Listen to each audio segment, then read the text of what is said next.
Another year started, and over 450 days and since the genocide in Gaza began. Over 450 days of ongoing horrors and the slaughter of our people. In this genocide, the occupation forces have killed over 60 members of my family and many, many friends. They killed 2 of my cousins just a month ago while they were looking for food for their children. This is the reality of the past 450 days and still ongoing. My friend, Dr. Mahmoud Abunjela, was killed at Al Auda hospital while he was trying to save lives. He knew that every Palestinian, every doctor was a target. Before he was killed, Dr. Mahmoud wrote on a whiteboard that used for planning surgeries. He wrote, "We did what we could. Remember us." I was watching live on TV as other doctors tried desperately to save him. But Dr. Mahmoud couldn't make it. 2 more doctors were killed beside him. I see my friend every day and every night. I see every brave soul who was killed in cold blood by the Zionists, and all while the world watched in silence. The list of those who I have lost is painfully long, and I cannot name them all in this limited time. Each one of them had a name, a life, and dreams. Gaza is a concentration camp. Palestinians are completely trapped, enduring constant killing, torture, and starvation. We have seen our people burned alive in tents, subjected to complete siege, and bombed relentlessly. Starvation, disease, displacement, cold are all used as weapons of war. We have witnessed the deliberate killing of babies and the digging of mass graves, the destructions of all aspects of life continues with complete impunity. Our brave friend, May Anan, who's in Gaza right now and leads the mutual aid project Reviving Gaza in the north, shared her experience with me. She said, "We started hearing loudspeakers asking the men in the building to come out naked. Then they asked the women and the children to come out. They lined up the men, and the soldiers began firing at them randomly. Most of them were killed, and some were wounded and left to bleed to death. Then they put all the women and children in one room and threw a gas grenade inside the room.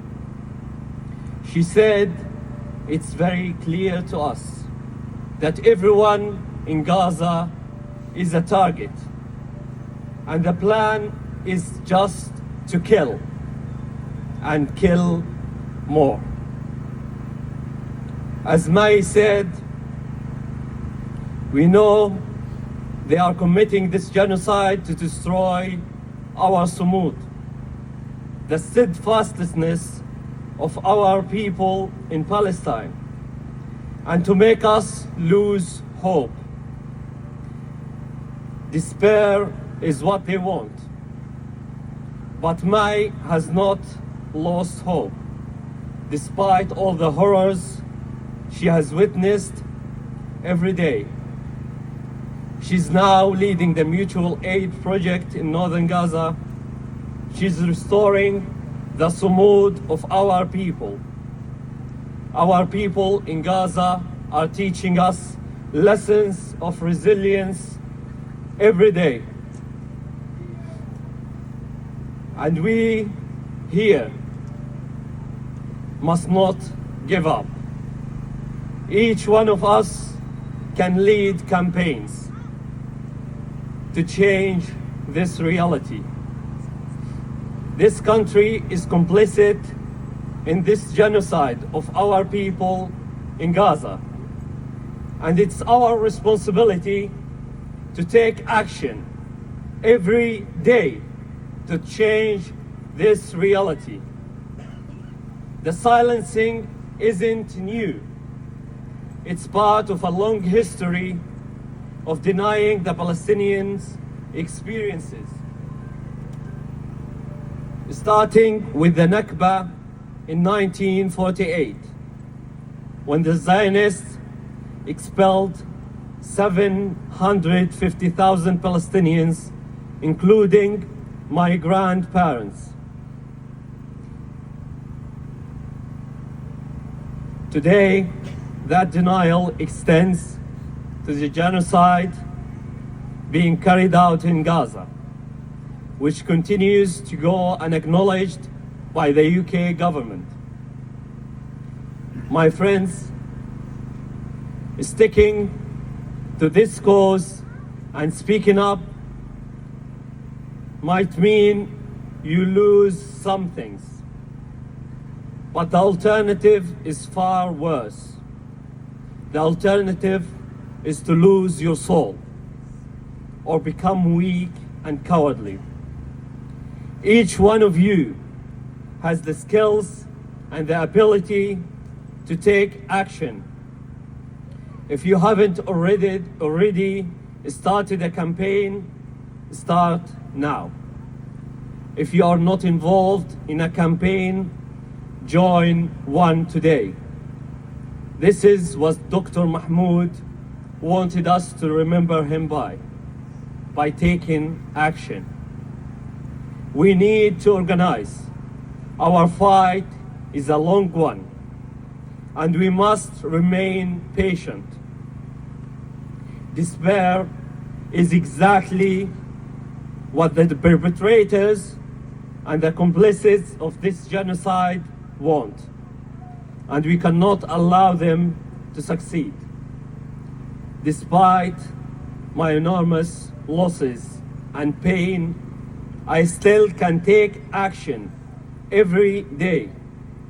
And if I can do that, so can every single one of you. This is what our friend May teaches us, to never lose hope and to keep fighting for our people. My friends, we have no choice but to keep fighting.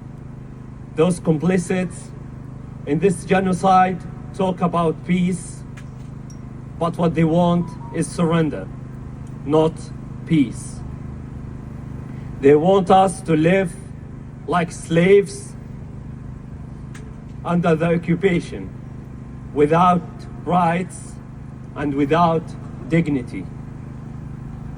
Ghassan Kanafani, in an interview over 50 years ago, he said, to us Palestinians, to liberate our country, to have dignity, to have our mere human rights is something as essential as life itself. His words remain true today. Our dignity, our human rights, and the liberation of Palestine from the river to the sea are as essential as life itself.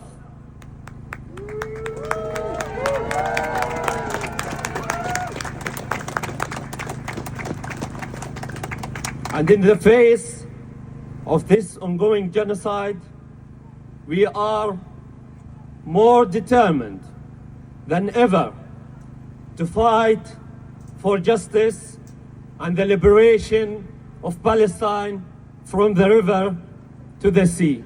Thank you.